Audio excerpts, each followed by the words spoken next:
Just a reminder, this is the review of a manga reader. I will be saying some spoiler things throughout the review, although I would try to keep it vague. Some details will more than likely slip out. So after that jumbled up follow-up episode with 8, we got 2 solid stories, giving each one of the new vampires plenty of screen time, as well as telling a story on both occasions about, once again, how we affect others. These are 2 compelling episodes, series being possibly the best of the series so far, with Ko managing to use his ability of deduction when learning about the human emotion through his time with Nazuna, on understanding and solving issues with both the new vampires. We also get a detective episode, first of many, and we'll find out why that's an important aspect of the series later on. You can also look into the parallels of the 2 stories. Aki is jealous of the idea of others talking to Siri, so he starts stalking her to no end obsessively. Arisa is obsessed with the fact that Midori is number 1 in the cafe and everyone gives her the attention, so she creates an obsessive stalker in hopes to gain popularity. Aki admits that he's fallen in love with her through their friendship and resolves that he doesn't want to leave her ever, while Arisa resolves that she's obsessed with the affirmation of being the best and that she's going to keep trying to be the best, to be perfect in a sense. Through both obstacles, Ko and Nazuna's relationship as a unit strengthens. Whether it be Ko's reliance on Nazuna always looking out for him, or Nazuna helping Ko figure out the situations, they're growing trust between each other. And again, both situations point out the fact that Ko left school because he grew tired of its social hierarchy.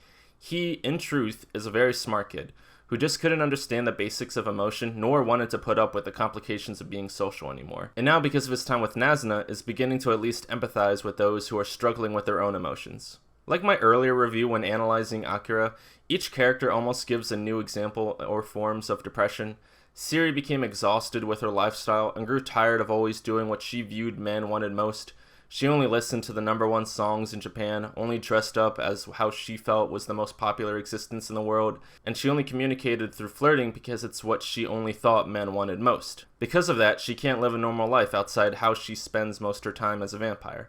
And just like the theme of these 2 episodes, she exposes why she hated Nazuna. It's not because she looks down on her or is disgusted by Nazuna's choices, it's because she's jealous of the choices Nazuna makes, and even envious that she does it so brazenly in making a human friend. Meanwhile, she's been hiding Aki because she was afraid the similar consequences would happen if anyone ever found out, long before he grew crazy obsessed. Midori can be observed later when her character gets more screen time, when we probably get a 2nd season, although here we can see she's envious that Ko didn't choose her for pride's sake alone. But Aki and Arisa are definitely resemble jealousy and envy. Some small details given based on anime only. We see Siri remembering her favorite times with Aki, where the same shots of what kind of date she recommended for Ko for them to fall in love with each other. Also, the author admitted the only reason we got the cafe arc was to draw characters in maid outfits. Also, like how they made the one girl feel smaller when she described her job in the earlier season, they made Ko seem smaller every time he was less sure about solving the case, after sounding so confident in the beginning. That's all they really got for this review. I can't wait for this season to be done, cause I ain't used to having strict deadlines for when I post vids after reading. Most manga reviews are weeks or months after I've been read them. Even if the series is based on what I already read, I still like to try to find new things to analyze when watching that I might have missed the first time when reading. It also looks like we're going to get 13 episodes this season, so that's nice. We're not going to get a rush on the resolve.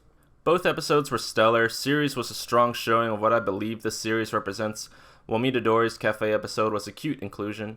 Can't wait to finally watch the next one after I finish this review and as we get introduced to Anko.